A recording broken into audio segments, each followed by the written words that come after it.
Good problems. All right, Rabbi, say good morning. Let us begin. Very exciting. We are beginning the 7th parak of Berachos today. Great Gemara, incredible Gemaras, some wonderful halachas. We begin by thanking our sponsors, our Talmud Torah sponsors for the month of Shvat, who have dedicated all the Shiur and Drashos. Ed and Faith Wolf for dedicating the Shiur and Drashos in memory of Faith's mother, Nessa Bas Velvel, Zichron Livracha. Berachos Strimper for dedicating the Shiur and Drashos in memory of her husband, Avram ben Kalman Eliezer Halevi. We hope that in the merit of our Talmud Torah, the Neshamas will have an Aliyah and the families a Nechama. And we thank our DAF sponsors for this morning, Michael and Rachel Turniansky, for dedicating the DAF this morning in memory of Rachel's brother, Larry Delman, Aryeh Leib Shaya, ben Avram Yitzchak Hirsch Halevi, Zichron Livracha. We hope that in the merit of our Talmud Torah, the Neshama will have an Aliyah and the family a Nechama. Thank you for the sponsorship. All right, Tabose, with that, let us begin. New and exciting adventure. 7th parak. Shlosha sha'achlu ka'achos. Rabbi said the halachos of zimun. Zimun. Shlosha sha'achlu ka'achos. 3 people went ahead and ate together. Chayavin l'zamin. They're obligated to go ahead and make a zimun. Says Rashi. Shlosha sha'achlu l'zamin. Lizdamin yachad litzrof bracha b'lashon rabim kigon levarich. So let's remember again, the whole chap of a zimun is the ability to go ahead and bench, not as individuals, but as a rabbin. That's what Rashi's pointing out over here, right? What is it that's the power of a mezumin? Without a mezumin, I'm benching as an individual, right? With a mezumin, ultimately, again, I'm benching as part of a group. And again, that we'll see how that manifests itself. So also already from the first glance, you see the Mishnah also tells you that once you have 3, there is a chiyuv of zimun. Zimun is not something that is just nice or pleasant or something good if you can do it. But once there are 3 people who are eating together, there becomes an obligation for a zimun. Achol demai. So we'll say now the Mishnah is going to list a number of different types of foods. So we'll see exactly in the Gemara what the Mishnah itself is trying to accomplish. Achol demai. So remember again, demai represents produce purchased from an Ama Aretz, from someone who is not knowledgeable about the law of tithing. So such produce is always questionable. Did the Ama Aretz tithe? Not tithe. So therefore, halacha l'maisa, the halacha normally says you have to retithe such produce. So achol demai, ma'aser rishon shenat lo chumas. Supposed to remember again, ma'aser rishon is the portion that is given to the Levi. Right, so that once the Levi gets his Meiser Rishon, he must separate out Truma, what we call Trumas Meiser, from the Meiser Rishon and give that to the Kohen. See, interestingly enough, the Kohen gets a portion from everyone. So meaning Yisrael gives the Kohen a portion, and the Levi gives the Yisrael a portion. So that's Meiser Rishon Shenat Lo Trumaso, Meiser Sheni V'Hekdesh Sheniftu, or Meiser Sheni. Remember again, Meiser Sheni is a tithe that is separated, but it is consumed by the owner. The only caveat is it must be consumed in Yerushalayim. So if you don't want to consume your Meiser Sheni in Yerushalayim, you just have to redeem it. So Meiser Sheni v'hekdish sheniftu, or again, hekdish means consecrated property, that was redeemed. So we'll say, if you ate any, so these are all items which even if people eat them together, you still form a zimun together. Now remember, these are all permitted items, right? Demai is permitted for consumption. You just have to retithe it. Meiser Rishon Shnat Lo Trumaso, permitted for consumption. Meiser Sheni that was redeemed, permitted. Hekdish was redeemed, good. Vashamish she'achal kizayis. We're going to see exactly what this case is. Similarly, again, if you have a shamish, right? Shamish represents like your waiter, your butler. Rashi says over here, shamish sheshimshim besuda va'achli mam kizayis kedei lehitztarif imahen lezimun. Now, the way Rashi understands this case, I will say, is the shamish, of course, is not really eating the meal with us, right? The shamish is serving. But let's say, again, we'll see if there are 2 people who are eating, and the shamish dafka eats a kizayis of bread in order to be able to join the mizumin. So in this case over here, the shamish himself is not really part of the meal. But yet, again, he's just eating something in order to join the zimun. That works as well. V'hakusi, as well as a kusi. Right? So we'll see what the kusi case is. All of these cases, mizamin alav. Both saying all of these circumstances, halacha l'maisa, all of these people and situations form together to create the zimus. Remember, 2 different things that are being mentioned over here. The second part of the case talks about people. And when it comes to people, we included the shamish as well as the kusi. The first part of the Mishnah spoke about types of food. So again, we'll see the novelty in each of those types of food. But all of these situations, ultimately these individuals form together a zimun. Next, however, achal tevel, if a person eats tevel, so remember again, tevel is untithed produce, meiser rishon shnat not shumaso, or meiser rishon, which is the portion of the Levi, but the Levi has not yet separated his portion for the Kohen, or meiser sheni v'hektish shelo niftu, or you have meiser sheni or hektish which were not redeemed, and therefore again it is illegal to eat them, or to, well, meiser sheni it's illegal to consume it outside of Yerushalayim, and hektish it's illegal to consume it at all, or v'hashamish she'achal pachos mikizayis, or the shamish ultimately ate less than a kizayis. Remember again, what happens if you, so remember, in the first part, we'll say, this is case number 2 in the Mishnah. So in the first part of the second case, you're eating illegal food items. Now, the shamish who ate less than a kizayis is like someone who didn't eat at all. Or nachri, a Gentile. In all of these cases, ein mizamnin alav. In all of these cases, we'll say these people cannot go ahead and count as a zimun at all. So remember again, so what you begin to see from the Mishnah, it appears, is that if a person consumes illegal food, right, prohibited food items, they cannot combine ultimately to be part of a zimun. So this will actually raise a couple of very interesting shilas, as we'll see. Or if the individual ultimately, again, himself is not fit, either not fit because of his status, like a Gentile, or not fit ultimately, again, because he didn't eat enough, like the shamash who ate less than a kizayis, he cannot become part of the zimun. Next, noshim va'avadim ukitanim, ein mizamin aleihem. So we'll see exactly what this phrase means as well. Women, servants, and minors, ein mizamin aleihem. Now what that sounds like is, they cannot be counted as part of a zimun. Now, I will say what that sounds like is if you have two men and a woman, ultimately again that doesn't form a zimun. 2 men and an eved, not a zimun. 2 men and a katan. We'll see what it means lagabe these groups on their own. So we'll see. Ad kama mezamnin. We'll say how much does a person have to consume in order to be part of a zimun? Ad kizayis. You have to eat a kizayis. Right? Rashi says over here, ad kama mezamnin. How much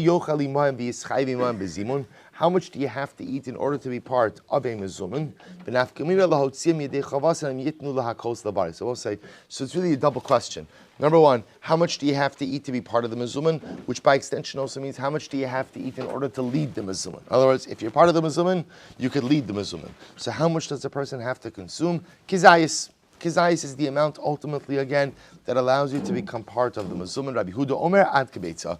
Rabbi Huda says halacha lemaisa, you require an egg's volume. So machlokas in terms of how much you have to eat in order to be part of the mezuman. Good.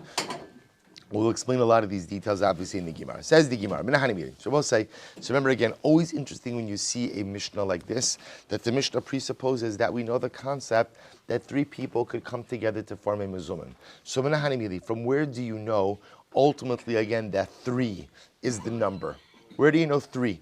Right? That 3 is the number ultimately to create a mezuman. So we'll say this is actually quite amazing. So the Gemara says, Amar Ravasi Damakra, Gadlu la Hashem iti, uneromima shemo yachtov. So we'll say, so this is actually, the drush is really quite fascinating. So Gadlu la Hashem iti, Rashi says, Hari Shlosha. That means 3 people. Why? This is Moshe Rabbeinu speaking, right? Gadlu means you help me elevate Hashem. Gadlu, the you, which is plural, is at least what? At least 2.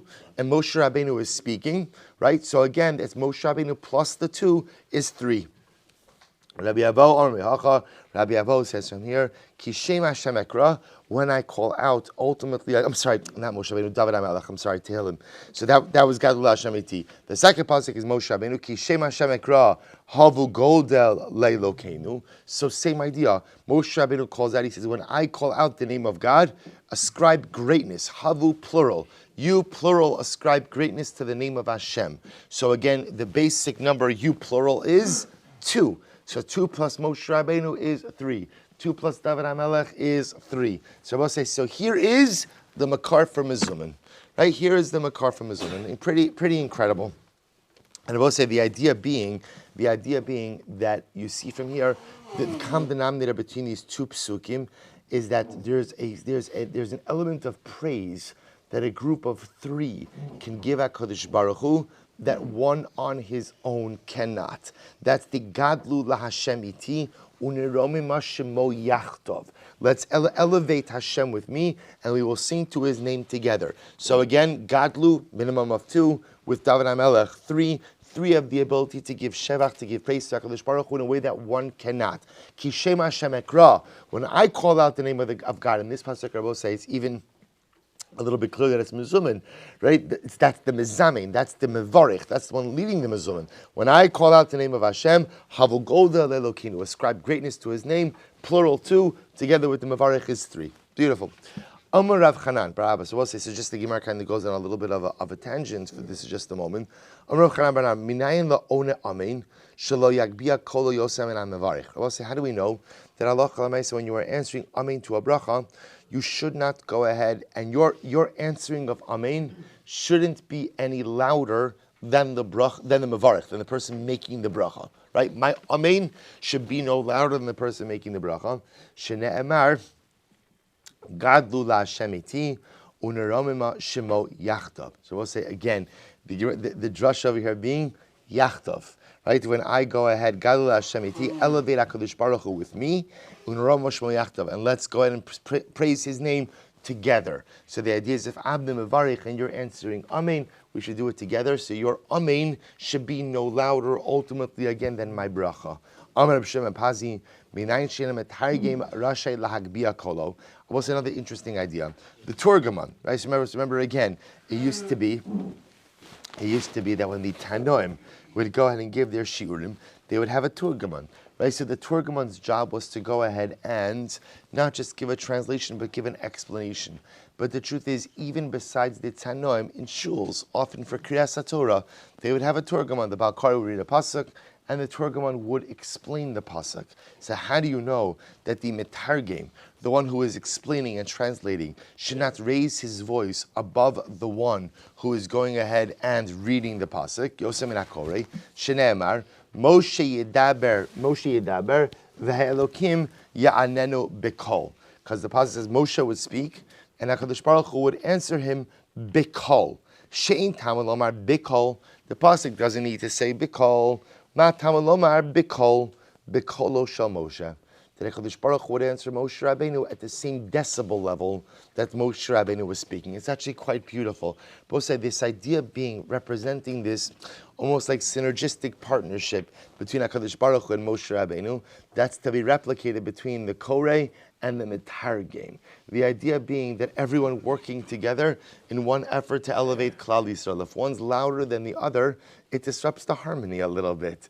So the idea being that the Metargem, the translator, and the Koreh should read at the same decibel level, mimicking that which HaKadosh Baruch Hu and Moshe Rabbeinu did. Quite beautiful. Tanya Namihachi Brisa that supports this. Eina Metargem Rashai Lahagbia Kolo Yosem in HaKoreh. The Metargem, the one who is translating, should not raise his voice any louder than the Baal Koreh. V'mi efshar, listen to this. V'mi efshar lemetargem lagbia kolo keneged hakoreh. So we'll say, so what happens if the Koreh, right, like the Baal Koreh will call it, has a louder voice than the Metargem, so the Metargem can't go ahead and reach the decibel level of the Koreh. So what do you do? I will say, quite amazing. Yima'ich hakoreh kolo v'yikra. What should the Koreh do? The Koreh should lower his voice. I will say, sometimes in life, we spend a lot of time expecting people to meet us where we are. But sometimes the secret to success in life is not waiting for people to meet you where you are, but finding a way to meet people where they are. So if at the end of the day, the Koreh ultimately, again, reads too loud, and the Metargem can't go ahead and reach that decibel level, so the Koreh could tell the Metargem, no, try harder, or the Koreh could say, you know what? I'll meet you where you are. So the halacha says, in that case, if the Metargem can't do it, the Metargem can't get louder, the Koreh should meet the Metargem ultimately again at the lower level. Pretty beautiful. So we'll say back to Mezumin. Itmar, Shnayim Sha'achlu Ka'achos. We'll say, so now, interesting idea. So now we've established that a Mezumin is three. We've based it ultimately, again, of course, also we understand that a mezuman is a rabbinic construct, right? There's no such, even though we're quoting a pasuk from Tehillim, a pasuk from Chumash, the pasuk from Chumash, of course, does not make mezuman a da'oraisa. Rather, conceptually, we understand that it derives from a pasuk, but the concept of a mezuman of three people coming together and benching as a unit as opposed to individuals is a rabbinic concept. Good. So I'll say, so now that we've established that, we go to an interesting discussion. What about itmar shnayim she'achlu ka'achos? What happens if two people eat together? Do two people have the ability to form some type of cohesive benching unit? So pligi Rav Rabbi Yochanan. So we'll say Rabbi Yochanan. Chad amar imratzu lezamin mezamnin. One opinion said that if halacha l'maisa they want to form a mezuman, they can form a mezuman.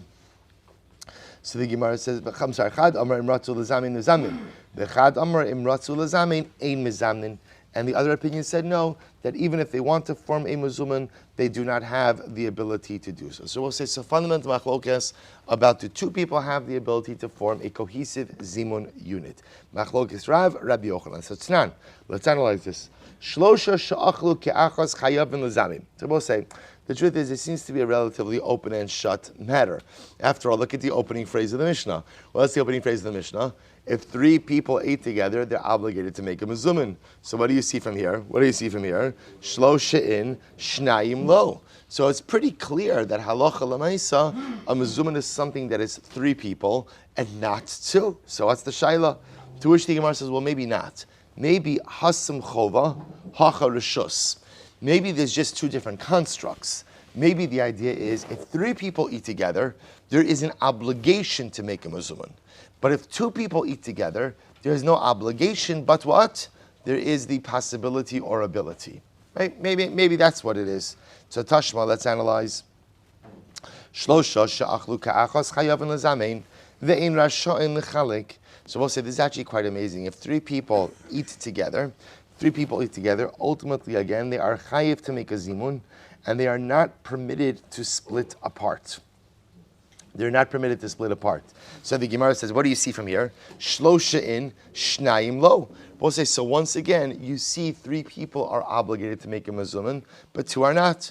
To which the Gemara says, well, maybe that's different. Shiny hasam, dikavu luhu chova me'ikara.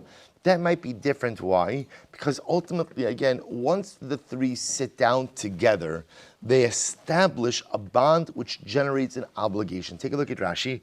Shiny hasam dehukvu b'chova meikara, the azalhu mefkas l'chova. Therefore, if one of the people decides to leave, he upends or he uproots the chova, the obligation, the kamalu b'rishus, the gadlam mitzvah v'osa, mishen mitzvah v'osa. So we'll say, so again, you can't necessarily bring a raya there. Maybe that's different because halacha l'maisa, once three people eat together, there is an obligation that is generated. So we'll say, so just, I just want to share this with you because I think it happens to be quite fascinating.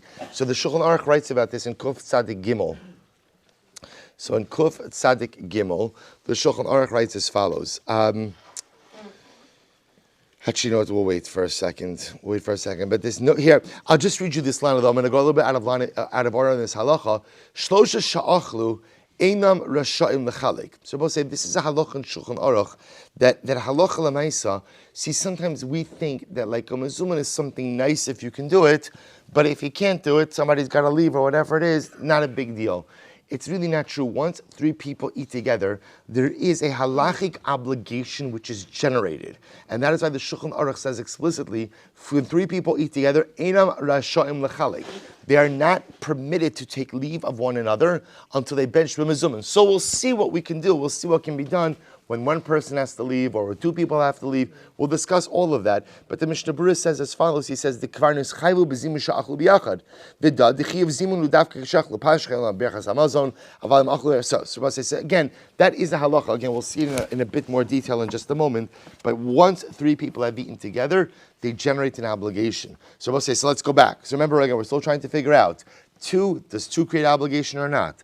So the Gemara says, Tashma, Hashamish Shayim Shamesh ala Shnayim. If there was a Shamish who was serving two people, right? So a butler, a waiter who's serving two people, Hareza Ochali Mohem, he has the right to eat with them. Afa Pishalo Nasnu Lo Rishos. This is fascinating. Even though what? they have not given him permission to dine with them. Look at Rashi just a moment. Ochel imohem, ein kan gaiva, dinecha luhu demaisi luhu lidei zimun. So let's listen to this. So if, let's say, Reuven and Shimon are eating, and there's a butler, a Jewish butler who's serving them, so he has the right to go ahead and go wash, sit down and eat a kizayis with them, even though they didn't invite him. Why is that? Because the assumption is that if they could bench b'mizuman, they absolutely would like to bench b'mizuman. So, and there's no gaiva on the part of the shamish in doing this. So what do you see from here, Abosai? On the flip side, shlosha al shlosha. If the butler was serving 3 Jews, the butler may not join them without being invited, unless, of course, they give him rishos. So we'll say, so what do you see from here? You see from here that halot. Now, if it's really true that 2 people can make a mezuman on their own, then what? Then even in case number 1, the shamish should not be permitted to join them.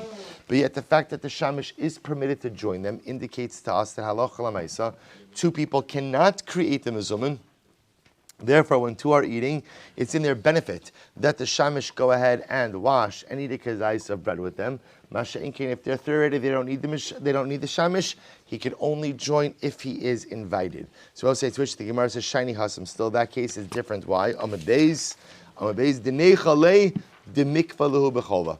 We'll say, interestingly enough, the Gemara suggests as follows: even if you want to say that halacha l'maisa, 2 people could bench. Everyone will agree, 2 people can make a mezuman. Everyone will agree that a mezuman of 2 is going to be different than a mezuman of 3. How so? A mezuman of 3 is obligatory. A mezuman of 2 will always be optional. So therefore the Gemara says as follows: even in the case of where you have 2 people eating, we would still allow the shamish on his own, even without being invited to wash, eat a kizayis. Why? Because lemaisa, that'll ultimately again create an obligatory zimun, as opposed to 2 people by themselves who only create an optional zimun. That's the havamina. Rashi says over here, listen to this, the gadol hametzuva va'osem. So also we will see this sugya of gadol hametzuva va'osem and misha inu metzuva va'osem, that ultimately again an interesting machlokes in the Gemara. Is it greater to perform a mitzvah that you are obligated to do, or is it greater to perform a mitzvah that you are not obligated to do? So ultimately, again, the Gemara understands that it is better to perform a mitzvah that you are obligated to do. You understand? Because ultimately people are often drawn to do things that they're not obligated to do, because it just feels so much more, what's the right word? Yeah, it just feels like you're doing something holy. I'm going above and beyond. I'm going above and beyond. Whereas the stuff that I have to do often doesn't feel all that glorious. But yet we know that the Yetzer Hara works much harder to undermine your obligations than it does your volitional activity. So the Gemara says as follows: Tashma. So we'll say, so we're still not sure. We still don't have a conclusive proof about the 2 versus the 3. So we'll say, so here the Gemara says, Tashma, Noshim mezamnos liatzman. Also, we're going to see this again a little bit. Women have the ability to make their own mezuman if they want to. We're going to discuss this. Va'avodim mezamnin liatzman. Similarly, again, avodim, servants, also have the ability to make their own mezuman. However, noshim va'avodim ukitanim imratzu lezamin ein mezamnin. But women, right? Women, avodim and kitanim, don't have the ability to make a collective zimun. So we'll say, so leaving aside kitanim, right? So kitanim are included in here because they just normally show up as part of this list. Kitanim can't go to make a zimun. But interestingly enough, it appears from here, again, we'll see the sugya, women can make a zimun, avodim can make a zimun, but yet women and avodim cannot make a zimun together. So the Gemara says, Vaha mea noshi Kitrei Gavri Damyon. So the Gemara makes an interesting statement. Literally translated, 100 women are like 2 men. So we'll say, so never say that without explaining what that means. So look at Rashi. Dafilu mea Kitrei Damyon li'inyan chova. Rabbi say it's talking about from an obligation perspective. De'in chayavos lezamein ve'imratzu mizamin v'od v'nashas. Well, this is actually very interesting. So what we're going to see, and again, this will make more sense when we do the sugya. We just highlight over that women can make a zimun. So again, without even knowing what that means or how that works, let's assume that what that means is if 3 women eat together, they have the ability to make a zimun.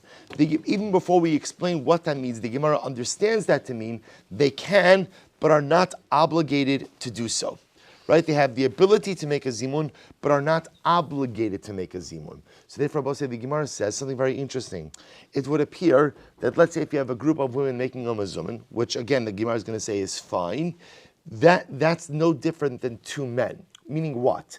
Just like two men don't have an obligation, so 100 women wouldn't have an obligation. They have the ability to do so, but the obligation does not exist. And yet what? V'katani, noshin mizamnos liatzman, va'avodim mizamnin liatzman. So we'll say, so you see from here that what? That halacha l'maisa, that if a group of women can make a zimun, so why would a group of women be different than two men? Or as a group of women, the Gemara's, the Havamina is, that l'maisa, again, just like there's no obligation by a group of women to make a mezuman, so maybe even in a case of two men, that's also teaching us that there's no obligation to make a mezuman, but yet a mezuman is still possible.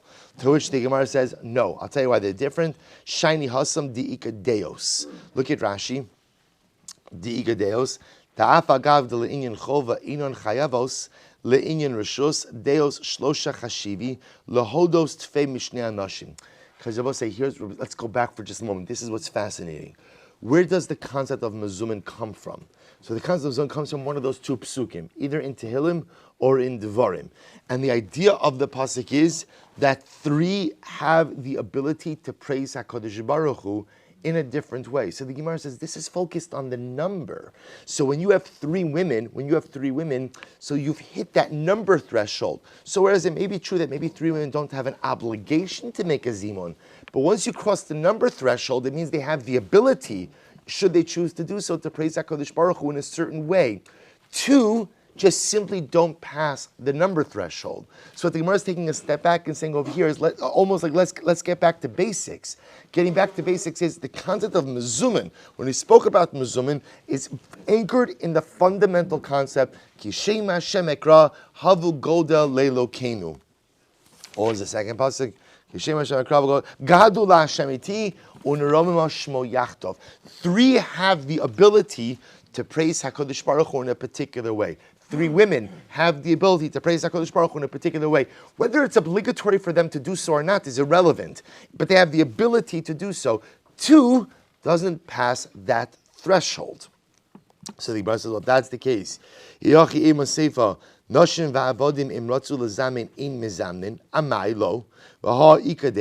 if that's the case, I don't understand. So if this is an idea of numbers, then why can't women and avodim form together a zimun unit?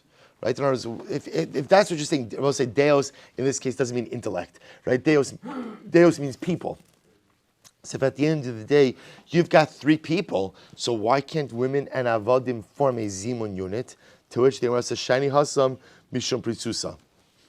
We don't want it because of the possibility of immorality. I will say in general, avodim, slaves, servants, had a general reputation of being immoral.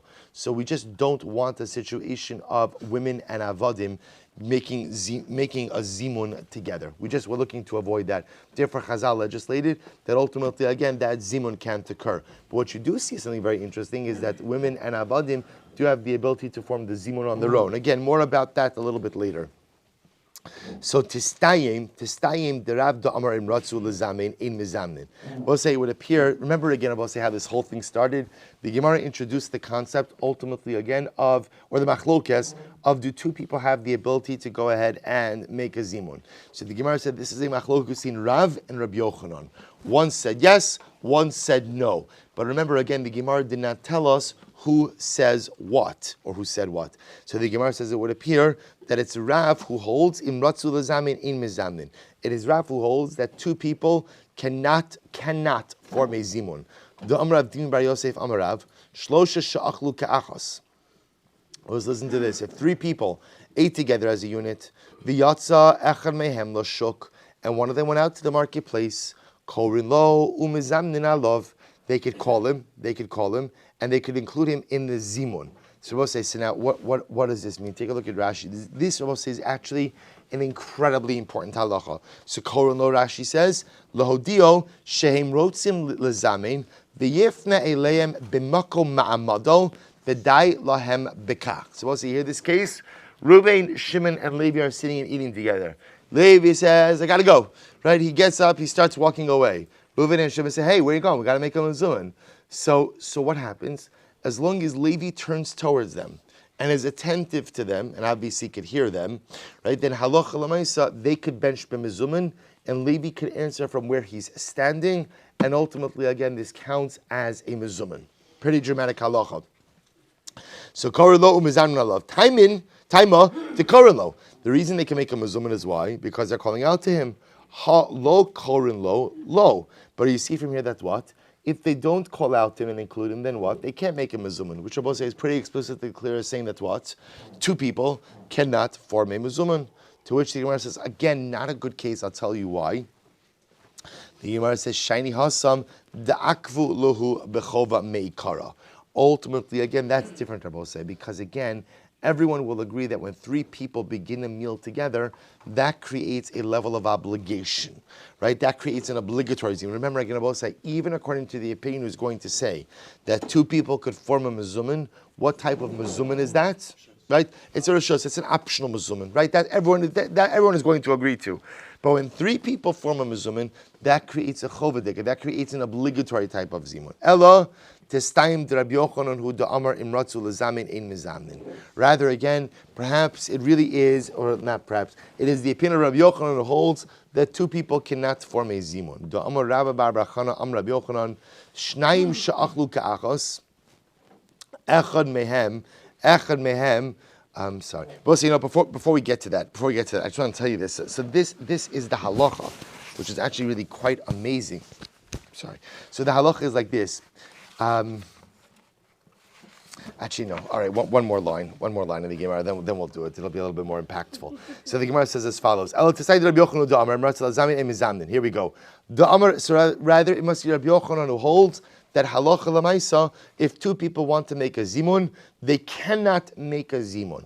The Amar Rabba bar Chana Am Rabbi Yochanan, Shnayim she'achlu ke'achos, echad mehen yotzir birchas chavero. Listen to this interesting halacha. If two people eat together, one has the ability to be yotzei birchas hamazon with the bracha of his friend. Now, I want to point out what's happening over here. This is not mezuman. We're going to see what this is. This is Reuven and Shimon are eating together. We're going to see what the circumstances are. But it sounds like over here that when Reuven benches, he has the ability to be motzi Shimon. Okay? Va'avinon ba, my kamashmalan. And we see this, we see what's so novel about this. Tanina, we learned about this elsewhere. Shama v'lo ana yatsa. That I will say, in general, we find by many different circumstances that if halacha l'maisa, if you hear someone else making a bracha, or you hear someone else doing something, and you have kavanah to be yotzei, even if you don't answer amen, you're still yotzei. V'amar b'zera lomar she'ein birchas hazimun beinehem. Rather, again, the novelty of this ruling is that one, Reuven could be motzi Shimon and benching, as we're going to see, but halacha l'maisa, this is not the zimun. This is not the zimun. So one has the ability to discharge the obligation of the other, but this is not benching b'mezuman. Tistayim. So we'll say, indeed, you could say that halacha l'maisa, that halacha l'maisa, there is no zimun, ultimately, again, between two individuals. So the Gemara says, tistayim. Indeed, see, that is correct. Amrali Rava bar Rav Huna, v'hara abana dasma ma'arava amri imratzu lezamin mizamnin. So we'll say ultimately again, be it the rabbis who came from Eretz Yisrael, they said that's what? That halacha l'maisa, if you want to go ahead and make a mezuman, ratzu lezamin mizamnin, you're allowed to do so. My love, dishmile me Rabbi Yochanan. Does that not mean that they heard this from Rabbi Yochanan? Lo dishmile mi Rav. So we'll say, so again, the Gemara just wanted to prove that Rabbi Yochanan is the one who said that two people can't make a mezuman. Yet then the rabbis from Eretz Yisrael came along and they said two people can't make a mezuman. Didn't the rabbis from Eretz Yisrael hear this from Rabbi Yochanan? To which the Gemara says, Lo dishmile mi Rav mikamei denachas leBavel. No, they heard it from Rav before Rav went to Baba. Look at Rashi. Rashi says, Lav dishmile mi Rabbi Yochanan. The bar ma'aravahu. Rabbi Yochanan was the Rav of Eretz Yisrael. The ilu Rav bebavel hava ubnei ma'arava heichashmilas. We'll say, so the rabbis from Eretz Yisrael were coming and saying that two people. So remember again, just so you follow the flow. The Gemara just seemingly proved that it was Rabbi Yochanan who holds that what? that halacha l'maisa, two people cannot make a mizuman. Yet then when the rabbis came from Eretz Yisrael, they were espousing a shita that said two people can make a mizuman. Rabbi Yochanan was one of the ranking sages in Eretz Yisrael, so it must be that they heard it from Rabbi Yochanan, to which the Gemara says, no, they heard it from Rav. Rav was the one who said that two people can make a mezuman, and Rav said it before he went from Eretz Yisrael to Babel. So I will say, so there is a machlokes. Can two people make a mezuman or not? Machlokes Rav and Rabbi Yochanan. Rabbi Yochanan says no. Rav says yes. So I will say, so again, the Gemara, now, so halacha l'maisa, how do we paskin? So listen to this halacha. This is in Siman Kuf Tzadik Gimel Sif Aleph. Shnaim she'achlu. When you have two people who eat together, afal pi sheberachas hamotzi poter echad es chaveiro. Supposed to listen to this. Even though one person could be motzi another person in the bracha of hamotzi, right? So Reuven and Shimon are eating together. So Reuven can make the hamotzi out loud, and he could pater Shimon in the bracha of hamotzi. However, mitzvah lechalik sheyivarich kol echad birchas hamazon liatzmo. Ultimately, again, each individual, when it comes to benching, they should bench on their own. So we'll say halacha l'maisa, not such a dramatic conclusion, but there is no concept of zimun by two people. No concept of zimun. So, technically speaking, Reuven could be motzi Shimon in his bracha of hamotzi. When it comes to benching, they should bench on their own. But listen to this qualification. When is it true that they should bench on their own? Kishayu shnehem yodin levarich berachas hamazon. When both of them know how to bench. Avalim echad yodea v'asheni einu yodea. But if halacha l'maisa, one of them, Reuven knows how to bench, Shimon doesn't know how to bench, mevarich hayodea v'yotze hasheni imavin lashon hakodesh ela sheni yodea levarich. So interesting qualification here. So if Reuven knows how to bench, Shimon doesn't know how to bench, then Reuven could be motzi Shimon and Birkas Hamazon. Remember, this is not zimun. This is not zimun. This is more what we call shomea ke'ona, hearing a bracha from someone else and answering amen, and that's enough. But the Shulchan Aruch says that's only true if Shimon understands Hebrew. So let's say he doesn't know how to bench, but he understands Hebrew. So ultimately, again, he could be yotzi with Reuven's benching. V'tzarach lechavin mila b'mila chol ma sheyomar. Aval im eno mevin, but if halacha l'maisa Shimon doesn't understand Hebrew, eno yotze b'shmiya. Ultimately, again, then Shimon would not be yotze. Ultimately, again, with Reuven's recitation. So the Mishnah Berurah gives a very important qualification for this. So v'yesh poskin shesovrin shebelashon hakodesh yotze adim yidei chavasa b'shmiya af al pi she'eno mevi halashon. Mishnah Berurah says there are opinions who hold that halacha l'maisa, even if Shimon doesn't understand Hebrew, as long as his kavana is to be yotze with Reuven, and Reuven's kavana is to ultimately again be yotze, to be motzi Shimon, then halacha l'maisa it works. So the Mishnah Berurah will say fundamental machlokes etin mechaber and many other opinions. It's not really. It's actually the opinion of the Mordechai that the mechaber is quoting over here. But I will say an incredible fundamental machlokes. Can one individual be motzi someone else in benching? So the mechaber will say yes, as long as the party who's not benching understands Lashon HaKodesh. As long as you understand what the mevarich is saying, you could be yotze with someone else. The Mishnah Berurah is saying, even if you don't understand what the other is saying, one could still be motzi someone else in Birchas Hamazon. Aval, shlosha sha'achlu. Rabbi says it's very important. If three people eat together, einam risha'im lechalik. Once three people eat together, Rabbi said the halacha is they are not permitted to split up. This is very, very important. Right? Zimun is not just like a little like gravy, like it's very nice. Once three people eat together, it's a halachic obligation for them to bench b'mezuman. Therefore, again, we'll see to the point where we'll say, we'll get to this a little bit later on, that if two people eat together, there's a mitzvah for them to try to find a third. So I will say, halacha l'maisa, the way we paskin is that there is no zimun by two, only zimun by three. But what can happen by two is that one could be motzi the other in Birkas Hamazon if the second person doesn't know how to bench. Now, what the qualifications are for that machlokes? Does the person who's being yotze, does he ultimately need to understand Lashon HaKodesh or not? Machlokes etin the mechaber and the poskim quoted with the Mishnah Berurah. It appears that the general halacha usually sides with these poskim, like who are quoted in the Mishnah Berurah, that even if the second party doesn't understand Hebrew, Lashon HaKodesh at all, halacha l'maisa, they could still be yotze with the recitation of the mevarich. Very interesting. Gufa. Amar Rav Dimi Bar Yosef, Amar Rav. So let's say here we go. Shlosha she'achlu ka'achos. V'yotza echad mehem l'shuk. We'll see, here we go. Remember we said this before. Reuven, Shimon, and Levi ate their meal together. Levi's in a rush. So what does he do? He finishes, he gets up and he's about to walk away. So what happens? Korin lo umizan la'lov. We could call out to him. And he could be part of the Mezuman. Now, what's the novelty in this? The novelty in this is that he's not sitting at the table anymore, right? He's already a couple of steps away, but halacha l'maisi, he could still go ahead and join in the zimun. Arma zutra, v'lo amr ela b'shlosha. That's only, in other words, when do we say that Levi can be part of the group even though he's not at the table? That's only by Mezuman, by 3. Aval ba'asara ad denaisi. But if we're talking about a minyan, Rabosai, then it's not enough for Levi to be standing at a distance, but Levi must come back to the table and sit down again. Rabosai, what's the chiluk over here? The chiluk over here, look at Rashi. Lo amran de lo tzarach lemesi gabayu elo shlosha v'al asar she'itztar mishum askaras Hashem ad di asi begabayu. So we're going to see when you have a minyan and you're going to bench with the name of HaKadosh Baruch Hu, there is a heightened degree of reverence that is giving to the benching. So therefore, if you have a mezumin and Levi doesn't want to come back to the table, she just wants to stand at a distance, no problem. But by a minyan where you're going to be using the name of HaKadosh Baruch Hu, then the 10th must come back to the table and sit back down with the group. Maskif la Ravashi. So Ravashi raises a kasha. Adraba ipcha mistabra. I would have thought just the opposite. You see, tisha near in kasara, shnayim ein near in kishlosha. So I would have thought just the opposite, which is that what? You see, when you have a group of 9, when you look at the group, you can't really see 9 and 10.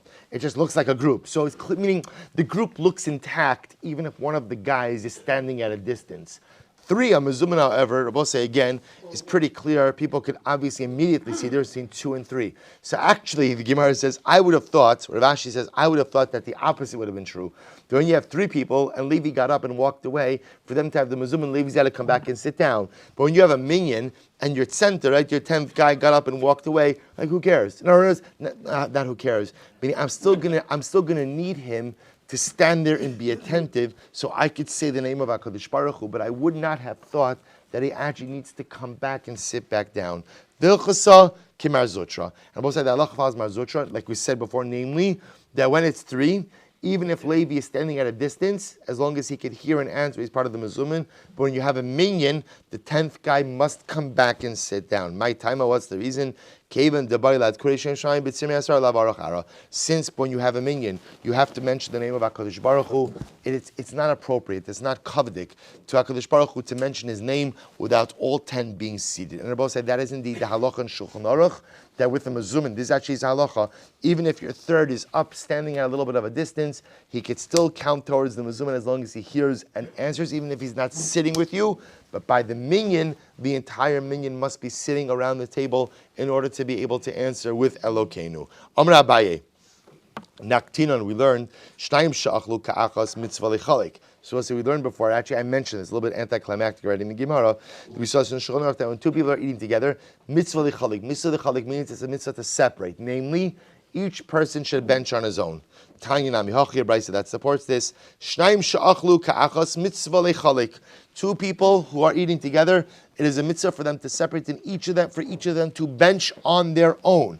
Listen to this. We'll say, so I gave this away a little bit. I was a little too eager with the Shulchan Aruch. You see here, when is this so? Kisheshneim sofrim.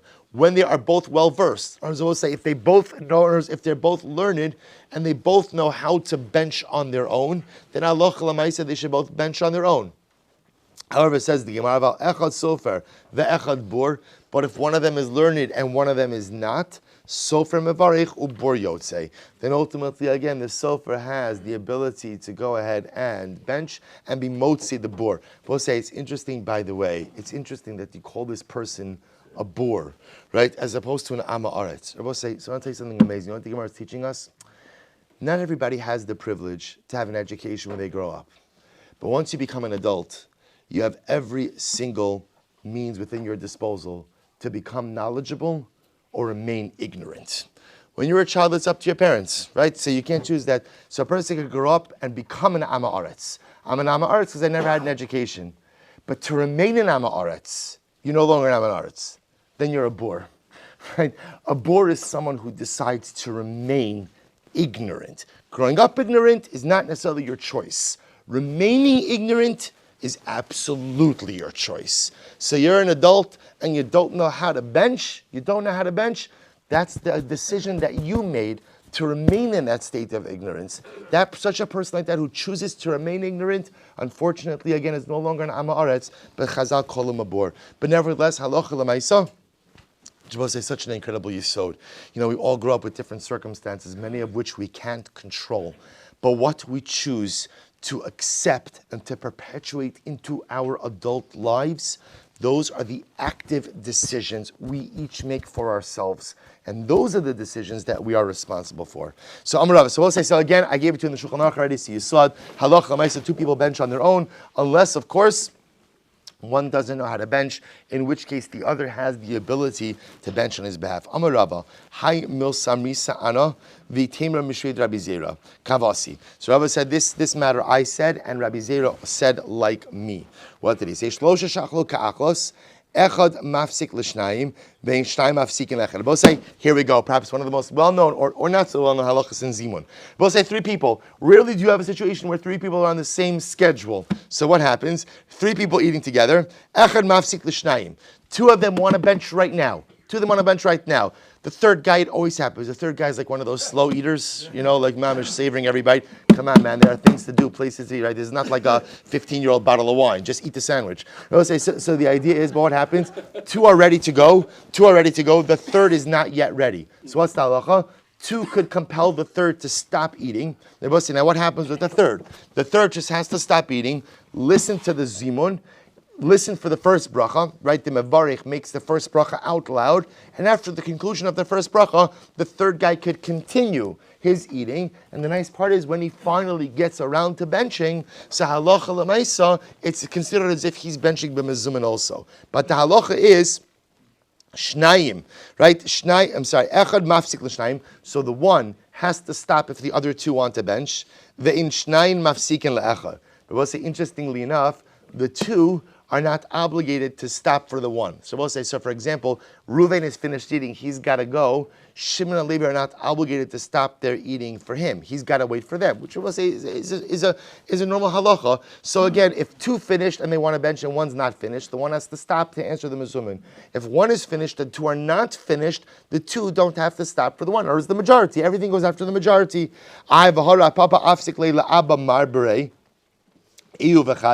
Yet again, Rabbi say Rav Papa was one time eating with his son and one other person, and his son was ready to bench, and Rav Papa and the other guy stopped for Abba Marv, right, for the son of Rav Papa. To which the Gemara said it was different. Rav Papa